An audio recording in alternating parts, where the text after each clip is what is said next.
through. Okay, Hasidish, Reb Chaim Volozhin would take great issue if you called him Hasidish. It was written in response to. Okay, it's Kabbalistic idea. The non-Hasidim are also heavily influenced by the Hasidim. Okay, longer, Kabbalistic idea, not Hasidish idea. Okay, Lamed Aleph Amud Beis, Mishnah on the bottom of the page. Lamed Aleph Amud Beis, Mishnah all the way on the bottom of the Amud, 31b3, last line of the page. Ochel Trumas Chametz Pesach B'Shogeg. Truma, what is Truma? Truma is something which belongs to the Kohen, right?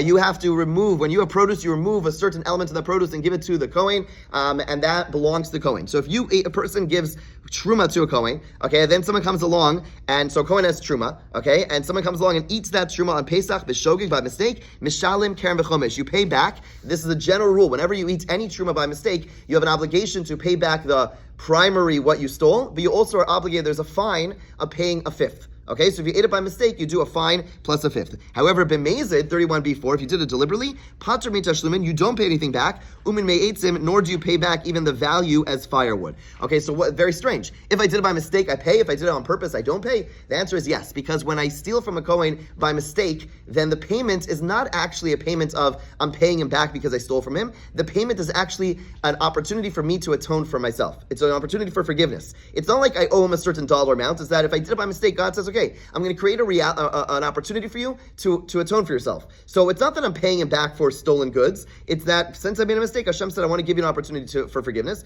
Okay, so here you go. When I steal on purpose, I'm just a thief. And I stole, what did I steal from the Kohen? Truma, which is chametz. How much is that chametz worth?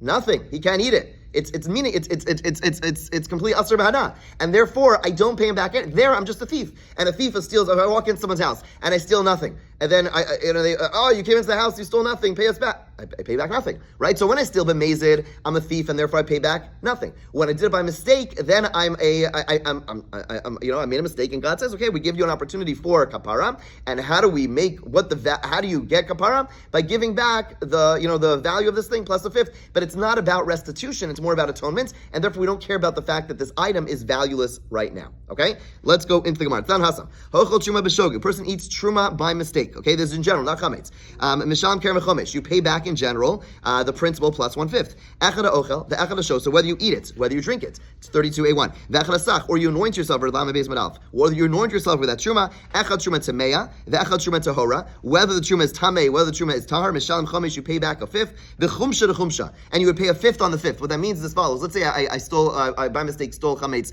from a Kohen, and I pay him back, and I give him the fifth, and then someone comes along and eats that fifth also by mistake. That fifth is also considered truma, and therefore when they pay back the fifth that was eaten, they'd have to put a fifth on that fifth. In other words, when you pay the Kohen back truma, the food that you give him is truma, but also the fine of the fifth also becomes truma, and therefore if someone were to steal that fifth, now that fifth would also have to pay back that fifth with a fifth on that fifth, because the fifth is considered truma. Okay, bottom line is we're trying. Why would you think it's not? You think it's just a fine. Right? Okay. Fine. Ibalu. The Gemara asks now, here's the question we're going to deal with the rest of the day. Shu misham, when you pay back the Kohen, lefi mida misham, do you pay according to the volume? Or lefi dam misham, or do you pay back according to the value, right? Volume means I pay the amount, right? Meaning not the monetary amount, but the physical amount, or do you pay the monetary amount? Okay, and we're going to sharpen the question a little bit. Let's say a person stole something which was initially worth 4 zuz, okay, $4, and at the end, by the time, let's say you stole, apples, okay, apples of truma, and it was worth $4 when you stole it, okay, and then the market fluctuated, and now there was an influx of apples that flooded the market, and therefore apples now are worth that same volume of apples are now worth $1, right? Loti bailach, there's no question. Everyone agree they have to pay back the $4 worth. You have to pay back $4, not just in volume. You have to pay back $4 because that's what you stole. No question there. It can't be worse than an ordinary thief. That it says it's not. We learned in the Mishnah that all those who steal, when they pay back what they stole, they pay back according to the amount that it was valued at the time of the stealing. So here too, if the person stole, even though it was by mistake, they stole $4 worth of apples, and apples are worth $1. You don't give back the same 10 apples because that's not fair. Rather, you do have to pay back the person $4 of value. Okay, Kiti Balach, what is the question? What we're asking is, let's say they stole a dollar's worth of apples. Okay, 10 apples, they're worth $1, and then the market changed. There was it's Erev Rosh Hashanah, and they forgot the apple. What? Inflation. Okay, yeah, whatever. The market changed. Gemara doesn't deal with inflation so much. Sorry, I don't mean to be difficult. But the point is that they sort of do. But what's it called? But the point is that it was worth $1, and then the market changed, and now those same 10 apples now with $4. Erev Pesach, Erev Rosh Hashanah, everyone wants apples. Okay, so what's halacha? If you meet a mishalim, do you just pay back the volume? I stole 10 apples. Amar le griva achal griva mishalim. I stole this particular measure. I pay you back the measure. It's 10 apples. Or do I say I can pay you back? Do I have the leniency of paying back according to the value? I pay you back the $1. You know, it was worth, what did I say, $1, whatever it was. It was $1. I'm paying you back by $1. Again, what's the case? Just to review, the case is the guy steals 10 apples. Okay, they're worth $1 when I steal them. Okay, and then the market value of apples go up, and now they're worth $4. Do I just say, well, I stole 10 apples, here's 10 apples, or do I pay you back $4 worth now? Right? It would be ribis if it would be a loan. It depends on the type of loan. It would be ribis if it would be a loan, but it's not a loan, so we're not going to worry about that. But yes, that this does get into a ribis shaila in general. If a person borrows, and then the market value changes of something, how you deal with that. I'm trying to remember what we do. Okay, whatever, it doesn't matter. But it's stealing, so it's not going to make a difference. Okay, Amar Rav Yosef, Tashma. So we try to answer this question again. Is it by volume or is it by value? Achal grogros v'shilmon tomorrow. The Brisa says as follows: a person by mistake ate dried figs of truma and repays the kohen with dates. Tavo lo bracha. The Brisa says the person acted righteously. End of Brisa. Okay, again, person stole with dried figs and pays back with dates. What was that? So it says Gemara, this brisa makes a lot of sense if you pay back, if the halacha is you are obligated to pay back according to volume, meaning I stole, 10, I pay back 10, right? That's why we're saying, that's why the brisa says that a blessing should come upon him. Why is achal griva de grogros de shav yazuza? Because the person ate a measure of dried figs, which is worth only a zuz. V'keyav griva de tmarim b'shav yarba, and he gives back a griva, again, this measurement of dates, which is much more valuable, right? So, and the brisa seems to read very nicely if the point is that normally pay back with volume. And what we're saying over here is I stole, dried figs, which are worth, not so much, and I paid back the same volume, the same amount, but with something much more valuable. We're saying, wow, this is amazing. Ella I amras lefi dam mishalim. But if we say that a person pays back according to value, amai tava la bracha. Why are we saying a bracha should come upon him? Bezuza achal, bezuza kam mishalim. What the brisa would then be saying is that the person stole, he ate dried figs. Okay, he ate 10 dried figs. Okay, worth a zuz, right? It was worth like $1. Okay, and he pays back with dates. Now, when he pays back with dates, if that's the way we're understanding things, he'll pay back like one date, because dates are more valuable. So why is it such a big deal, right? In other words, who cares? At the end of the day, granted, fine, you stole dried figs, you're paying back dates, but they have the same value, right? The Bryce is saying that for some reason, when I pay back with dates for the dried figs that I ate, that's a big deal. So if the idea is that normally you pay back with volume, so it is a big deal because I stole, one cupful of dried figs, and then I pay back with 1 cupful of dates. That's much more valuable. Wow, shkayach, you're an amazing person, right? But if we're saying that the whole thing is value, so we go to you say, okay, I stole a cupful of dried figs, which is worth $1, right? And I pay back with $1 worth of dates, which is I pay back like 2 dates worth $1. Why is it a big deal, right? So I'm still paying back the same exact thing. So Gemara says, no, I'm Rabbi, there's no proof. Why?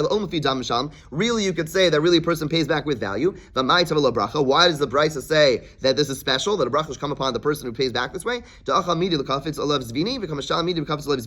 Even though it's true that dates, you're paying back $1 worth of dates, but dates are more marketable than dried figs. Right? Even you can have 2 things that are the same value, but certain things are much more, people are much more into selling, right? At the end of the day, they could be worth the same thing. We're saying that dried figs are something which dried figs and dates, people buy dates are much, go off the shelf faster than dried figs, and therefore that's what we're saying. Really, you person stole $1 worth of dried figs and paid back $1 worth of dates. Why are we saying that's such a big deal? It's such a big deal because dates are something which is much more marketable, much more, there's much more of a market for it, as opposed to dried figs, which don't have it, even though you're paying back the same exact dollar amount. Okay? The Gemara now tries to bring another proof from our Mishnah. Tznan, we learned in our Mishnah. Person eats truma of chametz on Pesach, you pay back the principal plus 1/5. If you want to say that you pay back according to volume, this makes sense. Why is it? Okay, if you want to say that a person repays truma according to value, chametz Pesach bar damamu. Chametz on Pesach has no value. What value are we talking about? Again, in our Mishnah, we're talking about stealing chametz. Okay, so if you say you pay back volume, I stole a loaf of bread, I pay back a loaf of bread, right? Because it's by volume. If you say I pay by value, well, let's see. Let's go to the store. How much is a loaf of bread worth on Pesach? The answer is nada, nothing. It's not worth anything. And therefore, why would the Mishnah say you pay back? Clearly, you pay back with volume. So the Gemara says, the Gemara says you're right. Our Mishnah clearly holds that chametz has value. However, Hamani Rabbi Yosef Glili. If you remember, this is the view of Rabbi Yosef Glili. He was the outlier who held that chametz Pesach mutar bahana. He held that chametz on Pesach. Granted, you can't eat chametz on Pesach, but if you recall, Rabbi Yosef Glili held that chametz on Pesach can be benefited from, and therefore, yes, it's true that our Mishnah is clearly telling us that chametz has value on Pesach, but you can't bring a proof about whether volume or payment, because it happens to be that this the Tan of our Mishnah is someone who holds that chametz on Pesach generally does have value, and therefore it could be that it's not because of volume, it could be because it's because of value, because according to him, chametz on Pesach does have value. Okay? Wait a second. Let's look at the end of the Mishnah. The end of the Mishnah says, the end of the Mishnah said that if you steal on purpose, then you don't pay back anything. If it's Rabbi Yosef Glili, why don't you pay back anything? Then my answer is if you recall, we have the opinion of Rabbi Yehuda ben who holds that what? That when a person has when a person has the death penalty, right? Even if it's kares, and you have a payment, what's the halacha? Kim le b'derabba mineh, which means you only get the death penalty, you don't have to pay. So if a person steals truma on purpose, they eat and they have the chametz, then they are going to get then basically the punishment is the death penalty. So for stealing truma, the punishment is the death penalty, min shemayim, misa b'dei shemayim, and therefore, since you have misa b'dei shemayim and you have the tashlumin, you just get the misa b'dei shemayim. You don't have to pay anything back, and therefore it still fits like Rav Yosef Glili. Okay, the Gemara moves on 32a3. The Gemara says rather, okay, we're not going to bring any proofs from our Mishnah, but we want to say that this question of volume versus value is actually machlokas tanaim. Kitanai, it's a machlokas tanaim. Let's see. Hochel trumas chametz Pesach. We have a brayso which says as follows: person eats truma of chametz on Pesach, pater min tashlumin me'etzim. Okay, you are this Mishnah now. It says this brayso is not like our Mishnah because it says whether a person eats it deliberately or by mistake, you are exempt from paying back and from the value, even the value of this thing as firewood. These are the words of Rabbi Kiva. Rabbi Yochanan ben Nuri mechayev. Rabbi Yochanan ben Nuri says you are actually obligated to pay back in a case where it's done by mistake. Amr Rabbi Kiva, Rabbi Yochanan ben Nuri. V'chima na yesh laba. He says, why would you have to pay back when you did it? There is no value of truma. So why of truma that's chametz? So why do you have to pay it back? He says, wait a second, but truma tamei, there's also no value. If I steal truma from Jesse, that is tamei. That it's tamei, right? What could the Jesse is not the truma tamei is valueless, right? So if I steal it though, nonetheless I have to pay you back. So Rabbi Yochanan ben Nuri says, what proof do you have? Why are you saying, again? A review. Rabbi Kiva said, if I steal truma that is chametz, then I have to pay then I'm exempt. Okay, but Rabbi Yochanan ben Nuri says I'm obligated. Okay, Rabbi Kiva says to Rabbi Yochanan ben Nuri, why are you obligated to pay back? At the end of the day, there's no value. So Rabbi Yochanan ben Nuri says, yeah, but truma tamei, not chametz. Truma tamei generally, even though there's no value, I can't eat it. Nonetheless, I have to pay him back. So Rabbi Yochanan ben Nuri is pushing back on Rabbi Kiva. Rabbi Kiva says, what are you talking about? Amar lo. Rabbi Kiva says, lo amas b'truma tamei b'shem mos hashana sha'af l'pisha leheter ba'achila yesh leheter ba'heter hasaka. Granted, truma tamei doesn't have value in terms of eating, but if Jesse gets cold, he could take that bread, put it in his fireplace, and he warm his house up. Right, so it does have value. Tomar bezesh ein lo ba'heter achila v'lo heter hasaka. When it comes to chametz, it has no value at all. You're not allowed to burn it for firewood. That would also be getting benefit from it. So again, Rabbi Akiva is saying there is no reason to pay back the truma that is chametz because it has no value. Okay, halamazadoma. He says, you know what it's comparable to? Comparable to the trumas chusim va'anav mishnitzva she'en lo ba'lo heter achila heter hasaka. He says, Rabbi Akiva says, you know what it's like? It's like stealing truma tameya of strawberries. Okay, strawberries they can't be, if it's tamei, can't be eaten. And have you ever tried using strawberries as firewood? Not a good idea. It's packed with moisture, and therefore would be valueless. That's where Akiva finishes off. Okay, then the Brisa continues. Medvar Murim, sidebar, which we're going to come back to in a later day. B'mafresh truma v'chmitza. What are we talking about? Truma that's chametz. That's only when a person separates truma. So I have produce. I separate my wheat. Okay, and then it becomes for truma, and then it becomes chametz. Aval mafresh truma's chametz. But if a person goes ahead and they separate truma while it's already chametz on Pesach, divrei kol in kedusha, it's not able to become consecrated as truma. right? If on Pesach I go, basically that wouldn't work. Because to make something truma, it'd have to be first able to be eaten, and then it becomes chametz. As opposed to if I separate truma on Pesach, which is already chametz, it's not truma. Okay, but now we come back. So far, we finished that brisa. Now we read another brisa. Tani idach,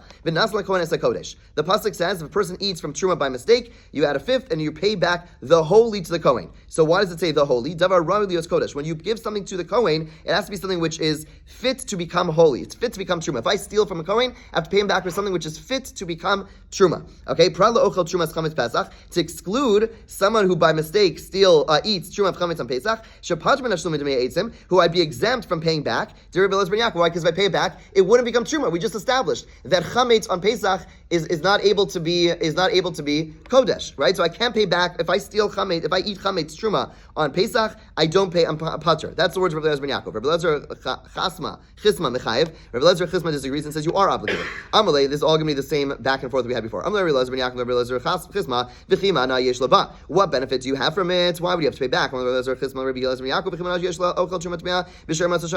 you mean? Other days of the year, if I eat tamei truma, I have to pay back. Okay,